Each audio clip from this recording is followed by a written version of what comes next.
Hey guys, welcome back to this channel. भाई काफ़ी time बाद 2 महीने बाद मैं वीडियो डाल रहा हूँ यूट्यूब पे।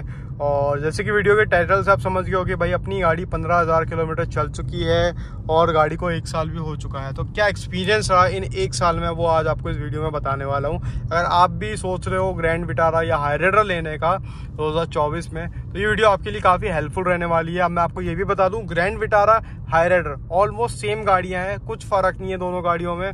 इंटीरियर भी सेम है, एक्सटीरियर में हल्का फुल्का फ़र्क है, लाइट का और फ्रंट लुक और रेयर लुक का। बाकी ऑलमोस्ट गाड़ियाँ सेम है, तो आप रिलेट कर सकते हो अगर आपको ग्रैंड विटारा लेने का प्लान है तो।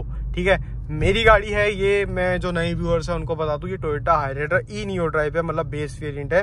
ये मैंने 1 साल पहले 12,35,000 का लिया था। 12.35 ऑन रोड मुझे गाड़ी पड़ी थी राजस्थान में, और कोई डिस्काउंट नहीं मिला मुझे, कुछ नहीं मिला। मतलब ऐसी मुझे बस 5 दिन के अंदर गाड़ी मिल गई थी जैसे तैसे। वो मेरी पुरानी वीडियो में आप जाके देख लेना, मैंने इसकी सारी वीडियो बना रखी है, तो वो वीडियो देखना, वो भी आप जाके मेरे चैनल में देख सकते हो। इस वीडियो में तो आपको यही बताऊंगा कि एवरेज क्या मिला मुझे, एवरेज क्या मिल रही है अभी मुझे, देख लो भाई एवरेज क्या मिल रही है, और सर्विस का एक्सपीरियंस कैसा रहा, चलने में गाड़ी कैसी है, कंफर्टेबल है या नहीं है, सस्पेंशन कैसे हैं, और गड्ढों में कैसे परफॉर्म करती है, ये सब बताने वाला हूँ इन कुछ मिनटों में। और जल्दी बताऊंगा, आपका कोई टाइम वेस्ट नहीं करना चाहता मैं खामखा। तो चलो भाई वीडियो करता हूँ मैं स्टार्ट। तो ये कुछ कंडीशन है भाई अपनी हाईराइडर की 1 साल बाद। अभी तो काफ़ी गंदी हो रखी है और बारिश वारिश भी हो गई थी, तो इस चक्कर में मैंने गाड़ी साफ़ भी नहीं करी। और अभी सर्विस में जाना ही है, फोर्थ सर्विस की भी टाइमिंग हो चुकी है इसकी, क्योंकि 15,600 किलोमीटर चल चुकी है।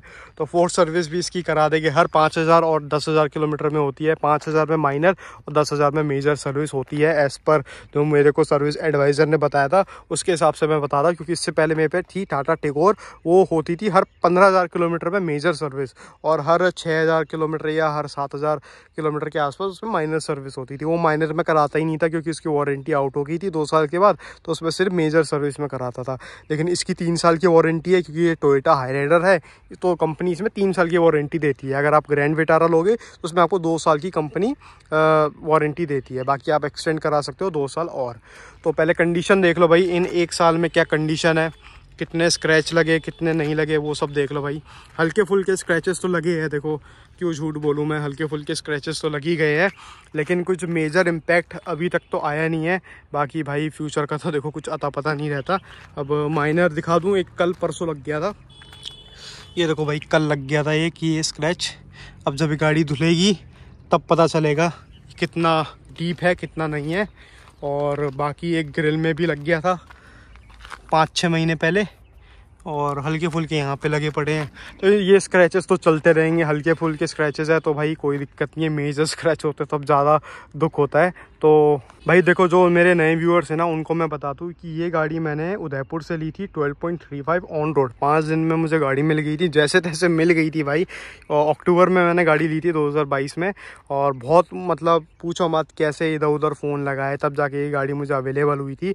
और ये पूरा बेस मॉडल है, मतलब इससे कोई नीचे आता ही नहीं था। ये पूरा बेस वेरिएंट है, ई नियो ड्राइव माइल्ड हाइब्रिड है, जिसमें कि 1.5 सीसी का पेट्रोल इंजन आता है, जो आपका ब्रेजा और अर्टिगा में आता है। सेम इंजन वही आपका इसमें आता है। ठीक है, तो इंजन का मैंने आपको बता दिया। अब बताता हूँ एवरेज क्या दे रही है। तो एवरेज तो पहले आपको एमआईडी में दिखा देता हूँ।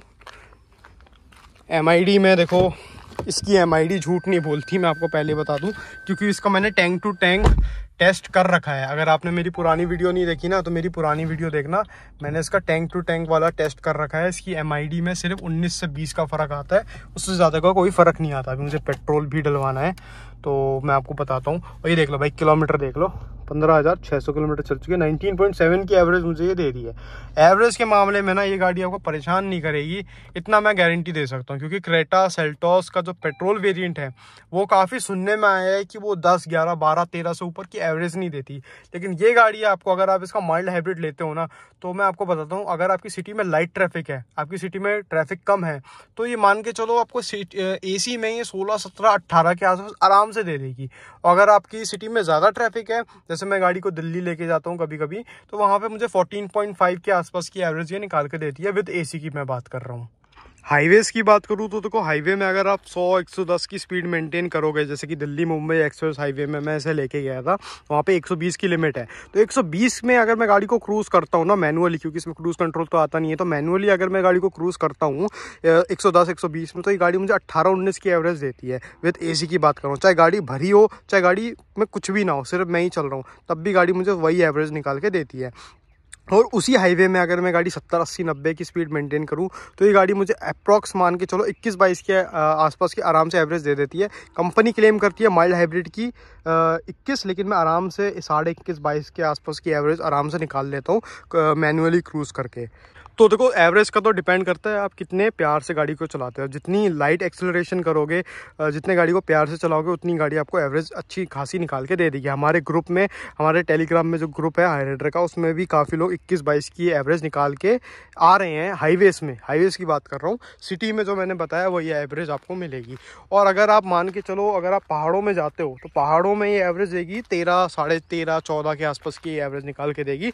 मैं ऐसे गाड़ी को उत्तराखंड लेके गया था, तो मुझे एज़ पर MID तो 14 के आसपास ही दिखा रही थी, 13-14 के आसपास दिखा रही थी। क्योंकि पहाड़ों में यही एवरेज देती है, 13-14 के आसपास ही देती है, क्योंकि कभी गाड़ी रफ चलानी पड़ती है, कभी गाड़ी प्यार से चलानी पड़ती है, ऊपर नीचे रहता है, तो इसीलिए वहाँ पे यही एवरेज ये निकाल के देगी। लेकिन गाड़ी के साइज़ के हिसाब से आप देखो ना, गाड़ी के साइज़ के हिसाब से आपको हैचबैक वाली एवरेज मिल रही है, तो इससे बढ़िया और क्या ही बात है ना। तो ये वाली बात है एवरेज के मामले में, ये क्रेटा सेल्टोस से अच्छी है। पेट्रोल वेरिएंट की बात कर रहा हूँ मैं, डीजल से कंपेयर नहीं कर रहा, पेट्रोल की बात कर रहा हूँ। MG एस्टर भी मैंने देखी थी, MG एस्टर पेट्रोल भी इतनी कोई खास एवरेज नहीं देती जितनी ये निकाल के दे रही है। अब काफ़ी लोग कहते हैं कि भाई इसका इंजन अंडर पावर्ड है, तो देखो मेरे को तो ऐसा नहीं लगता कि अंडर पावर्ड है। ठीक है, मतलब ना ज़्यादा पावर है ना ज़्यादा कम पावर है। MG एस्टर से अगर आप कंपेयर करोगे तो उससे तो काफ़ी अच्छी है। ठीक है, इतना मैं आपको कह सकता हूँ। बात करूँ भाई गाड़ी की ग्राउंड क्लियरेंस की, तो देखो भाई 210 की ग्राउंड क्लियरेंस आपको इस पे मिलती है। 17 इंची का टायर मिल जाता है, 215/60/17, तो कहीं भी आपको गड्ढों वड्ढों में ना कोई दिक्कत नहीं आने वाली। मैं तो छोटे मोटे गड्ढे देखता ही नहीं हूँ भाई, मतलब इसके सस्पेंशन इतने अच्छे हैं ना, ये छोटे मोटे गड्ढे तो भाई कुछ भी नहीं है इस गाड़ी के लिए। तो ये बात है। एक तो टायर साइज़ भी इसमें अच्छा दे रखा है, तो उस चक्कर में भी डिपेंड करता है। बाकी सस्पेंशन भी इसका अच्छा ही है।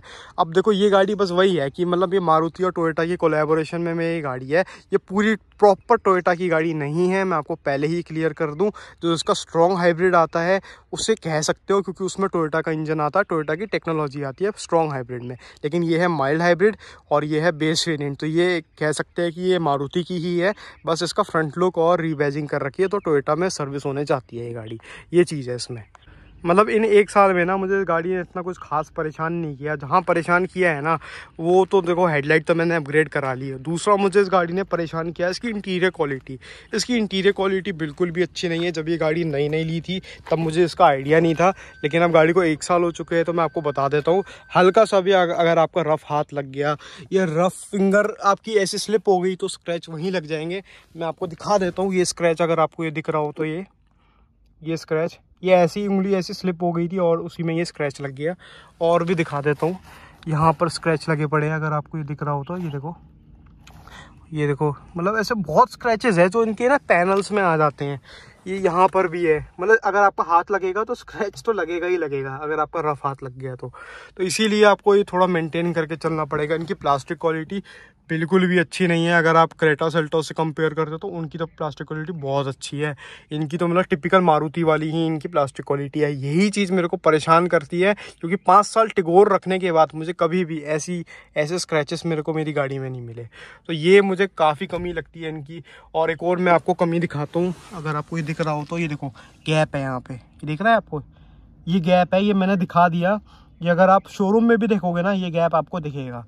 मतलब ये देख रहे हो उनकी क्वालिटी कैसी है। देखो मैं आप प्रेस कर रहा हूँ तो अब ये गैप नहीं दिख रहा और अब ये गैप दिखेगा। तो यही इनकी प्लास्टिक क्वालिटी है जो कि मेरे को बिल्कुल पसंद नहीं आई। लेकिन वही मैं सोचता हूँ ना, 12,35,000 में कहाँ मिलती है ऐसी गाड़ी जिसमें आपको सारे फीचर्स मिल रहे हो। यही चीज़ में लोग पिघल जाते हैं और इस गाड़ी को ले आते हैं। वरना भाई मैं तो भाई क्रेटा या सेल्टोस ही लेके आ जाता। सीट्स भी मुझे इसकी कंफर्टेबल लगती नहीं है। फ्रंट सीट तो तब भी ठीक है, लेकिन रेयर वाली सीट थोड़ी सी अनकंफर्टेबल लगती है। सीटों का मैं क्यों बोल रहा हूँ, क्योंकि इससे पहले मेरे पे टिगोर थी। टिगोर की सीटें काफ़ी सॉफ्ट थी, इसकी सीटें सॉफ्ट नहीं है, हार्ड है ये। हमारे ग्रुप में काफ़ी लोगों ने कहा था कि सीटें इसकी कंफर्टेबल नहीं है, लोगों ने काफ़ी मजाक भी उड़ाया था उसका। लेकिन 1 साल यूज़ करने के बाद, 15,000 किलोमीटर चलाने के बाद मैं 100% कह सकता हूँ कि भाई इसकी सीटें कंफर्टेबल नहीं है। भाई 180 किलोमीटर के बाद आपको रुकना पड़ेगा और आपको रेस्ट लेना पड़ेगा। यहीं पे जो मेरी पुरानी गाड़ी थी उसे मैं 300 किलोमीटर नॉन स्टॉप चला देता था, क्योंकि उसकी सीटें कंफर्टेबल थी। पीछे वाली सीट दिखाऊं तो पीछे वाली सीट ना बेंच टाइप की है, ये ज़्यादा रिक्लाइन होता नहीं है, तो कहीं ना कहीं आपको लॉन्ग जर्नी में अनकंफर्टेबल लग सकता है। अगर आपकी फैमिली के पास पुरानी गाड़ी कंफर्टेबल थी तो इस गाड़ी में बैठने के बाद कहीं ना कहीं आपको लगेगा कि इसकी सीटें सॉफ्ट हो सकती थी और कंफर्टेबल हो सकती थी। अंडर थाई सपोर्ट भी इसका ज़्यादा कुछ खास नहीं है। अगर आप नेक्सॉन में बैठोगे उसका अंडर थाई सपोर्ट काफ़ी हद तक अच्छा है। बस ये है इसमें रेयर एसी वेंट मिल जाता है, थोड़ी बहुत चीज़ें आपको अच्छी मिल जाती है, लेकिन थोड़ी सीटें इनकी कंफर्टेबल होती ना तो लॉन्ग जर्नी में आपको कहीं ना कहीं मज़ा आता। सीटों का है वो थोड़ी और कंफर्टेबल होती तो मज़ा आ जाता। बाकी ये बेस वेरिएंट था तो उसमें स्क्रीन आती नहीं थी, मैंने आफ्टर मार्केट लगाई है 16,000 with frame with reverse camera, और टोयोटा से लगा रहा था वो मुझे 40,000 का कोटेशन दे रहे थे, तो मैंने आफ्टर मार्केट लगा ली। 40,000 में तो मेरे स्पीकर्स भी लग गए, पार्सल ट्रे भी लग गए, रिवर्स कैमरा और स्क्रीन भी लगी हुई है। 360 सपोर्ट करने वाला है, अगर मैं चाहूँ तो फ्रंट में कैमरा लगा के इसका 360 ऑन करा सकता हूँ, तो ये वो वाला वेरिएंट है। बाकी इसका फ्रंट लुक देखो, फ्रंट लुक से कोई कह नहीं सकता भाई ये बेस मॉडल है। मतलब हल्की फुल्की चीज़ें अगर इसकी इग्नोर कर दूँ ना तो मेरे को ये गाड़ी काफ़ी पसंद आती है। बस वही है, प्लास्टिक क्वालिटी और सीटें कंफर्टेबल होती तो और मज़ा सा आ जाता। अब एक और कमी मेरे को दिमाग में आई है, वो मैं आपको बताता हूँ। भाई इसमें 6th गियर नहीं है। मैनुअल वेरिएंट लेते हो तो आपको इसमें 6th गियर नहीं मिलता, तो कहीं ना कहीं आप अगर हाईवेज में जा रहे हो, जैसे दिल्ली मुंबई एक्सप्रेस हाईवे में अगर आप चल रहे हो, तो आपकी गाड़ी अगर 100-110 में चल रही है ना, तो अगर आप पे 6th गियर होता तो आपको थोड़ी सी इंजन की नॉइस कम आती और आपको थोड़ी एवरेज अच्छी मिलती हाई स्पीड में। तो बस ये भी है, इसमें सिर्फ 5 गियर है। 2023 चल रहा है और अभी भी इसमें 5 ही गियर आ रहा है। मैं सोचता हूँ कि भाई अगर इसका फेसलिफ्ट आए या अगली साल इसमें 6th गियर का ट्रांसमिशन दे देना चाहिए टोयोटा या मारुति वाले को, दोनों को ही कह रहा हूँ मैं। बाकी गाड़ी में ऐसी कोई ख़ास कमी तो मुझे लगी नहीं। अगर आप लेना चाहते हो तो भाई ले सकते हो, और मेरी पुरानी वीडियो भी देख लेना। अगर इस वीडियो में कुछ छूट गया हो तो मेरी पुरानी वीडियो भी देख लेना। जो मुझे कमियां लगी ना वो मैंने आपको बता दिया। वही प्लास्टिक क्वालिटी, सीट कंफर्टेबल नहीं है, 6th गियर नहीं है, लाइटिंग का थ्रो अच्छा नहीं है, ये सब अच्छा नहीं है। बाकी तो सब गाड़ी का अच्छा ही है। आपको पूरा हुड दिखता है, ये देख रहे हो, पूरा हुड आपको दिखता है, और आपको क्या ही चाहिए 13 लाख के अंदर अंदर। अब तो शायद इसका प्राइस भी बढ़ चुके हैं, जहाँ तक मेरे को आइडिया है। तो ये आपको गाड़ी 13 लाख के आसपास ही कुछ पड़ेगी। मैंने तो ये गाड़ी 12,35,000 की ये ली थी ऑन रोड। एंड मैं आपको इसकी सर्विस एक्सपीरियंस भी बता देता हूँ, सर्विस एक्सपीरियंस कैसा रहा मेरा टोयोटा के साथ। तो देखो, सर्विस एक्सपीरियंस तो ओके रहा, ज़्यादा कुछ खास नहीं रहा। अब तक मैंने 3 सर्विस कराई है टोयोटा से, एक ही सर्विस सेंटर से कराई थी फरीदाबाद में, और ज़्यादा कुछ अच्छा भी नहीं रहा, ज़्यादा बेकार भी नहीं रहा। और सेकंड सर्विस में तो मुझे गाड़ी जल्दी मिल गई थी, 40 मिनट के अंदर अंदर गाड़ी मिल गई थी। और फर्स्ट सर्विस में मुझे 4-5 घंटे लग गए थे। थर्ड सर्विस में भी मुझे 5-6 घंटे लग गए थे, क्योंकि इनके यहाँ लाइट चली गई थी, उस चक्कर में वॉशिंग में गाड़ी अटक गई थी। देखो, वैसे जो सर्विस होती है ना, ऑयल चेंज वगैरह, वो तो ये जल्दी कर देते हैं, लेकिन गाड़ी अटक का जाती है, वो वॉशिंग में एरिया में अटक जाती है। वॉशिंग एरिया पे गाड़ी अटक जाती है, उस चक्कर में टाइम लग जाता है। नहीं तो ये गाड़ी में 2 घंटे के अंदर अंदर आराम से मेरे को ये दे सकते हैं। बस वॉशिंग एरिया में इनकी भीड़ बहुत लगी रहती है, और इनके एडवाइज़र में काफ़ी ईगो सा रहता है। मैंने नोटिस किया है ना, इनके एडवाइज़र में, टोयोटा के जो एडवाइज़र होते हैं, बहुत ईगो रहता है इन पे। या तो शायद ये हो सकता है कि मैं टोयोटा की बेस मॉडल गाड़ी लेके आया हूँ, हाईराइडर बेस मॉडल लेके आया हूँ, तो शायद इसीलिए ये लोग ऐसे मेरे से बिहेव कर रहे हो, और जो स्ट्रॉन्ग हाइब्रिड लेके आता हो उनसे अच्छे से बिहेव कर रहे हो। तो देखो, ये तो डिपेंड करता है। मेरे साथ तो कुछ खास नहीं रहा जो मैं बोलूँ कि भाई टोयोटा की सर्विस बहुत अच्छी है, बहुत अच्छी है, ऐसा कुछ मेरे साथ हुआ नहीं है। ओके है, तो मैंने आपको बता दिया। 4th सर्विस कराने जाऊँगा तो उसका भी एक्सपीरियंस आपको मैं बता दूंगा। बाकी जो कॉस्टिंग की बात करूँ, सर्विस कॉस्ट की बात करूँ, तो फर्स्ट सर्विस का बिल 0 आया, सेकंड का भी 0 आया, थर्ड सर्विस के मैंने 2,000 रुपये के आसपास दिए थे, जिसमें कि मेरा इंजन ऑयल फिल्टर चेंज हुआ था, एयर फिल्टर क्लीन हो गया था, एसी फिल्टर क्लीन हो गया था, और बेसिक गाड़ी वॉश करके इन्होंने मेरे को दे दी थी। 2,000 के आसपास मैंने इन्हें थमा दिए थे इनके हाथ में, भाई ले लो पैसे। और ये लोग काफ़ी कुछ चीज़ें भी मेरे को बोल रहे थे, ये ले लो, AMC ले लो, अंडर बॉडी कोटिंग करा लो, वो सब मैंने नहीं करवाया अभी तक, और ना मुझे करवाना। तो वो मैंने करवाया ही नहीं इनसे। बाकी अभी फोर्ड सर्विस कराने जाऊँगा, तब देखते हैं मेरे से कितना पैसे लेंगे। वैसे तो जनरल चेकअप ही है, 10,000 किलोमीटर में मेजर होती है और 5,000 में इनकी माइनर सर्विस होती है। तो अब जब कराने जाऊँगा तब देखेंगे क्या एक्सपीरियंस मेरे को मिलेगा अब टोयोटा वालों से। बाकी तो मैंने आपको बता ही दिया है, गाड़ी अच्छी है। जो कमियां मैंने आपको बताई उसे इग्नोर कर दोगे, गाड़ी बहुत अच्छी है, कोई दिक्कत नहीं है। इसका एस हाइब्रिड आता है, अगर आपको उसका प्रॉपर हाइब्रिड चाहिए तो एस हाइब्रिड ले लेना। एस हाइब्रिड काफ़ी वैल्यू फॉर मनी लगता है, 18-18.5 लाख ऑन रोड पड़ती है जहाँ तक मेरे को आइडिया है, बाकी आप गूगल कर लेना। अब बात करते हैं भाई बिल्ड क्वालिटी की, जो नेशनल क्वेश्चन हो चुका है कि भाई अब बिल्ड क्वालिटी कैसी है। तो बिल्ड क्वालिटी का मैं आपको बताता हूँ। देखो इतनी कुछ खास बिल्ड क्वालिटी नहीं है इस गाड़ी की, लेकिन इतना है कि क्रेटा सेल्टोस से अगर मैं कंपेयर करूँ तो इनकी बिल्ड क्वालिटी ठीक है उस हिसाब से। बाकी जब इसका क्रैश टेस्ट होगा तब एग्जैक्ट आपको पता चल जाएगा। अभी तो देखो लोगों के कहने से मत चलो, ठीक है। ब्रेजा के प्लेटफॉर्म में बनी है तो हो सकता है ये भी 4 स्टार लेके आए और हो सकता है 4.5 भी ले आए, है ना, कुछ कह नहीं सकते। तो जब क्रैश टेस्ट होगा, कंफर्म हो जाएगा, तब आपको पता चल जाएगा कि क्या इसकी बिल्ड क्वालिटी है। बाकी जो मेरा एक्सपीरियंस था वो मैंने आपको बता दिया। तो वीडियो अगर आपको हेल्पफुल लगी हो तो वीडियो को लाइक कर देना। कुछ पूछना तो भाई कमेंट करके मेरे से पूछ लेना। तब तक के लिए गाइस ओके एंड बाय।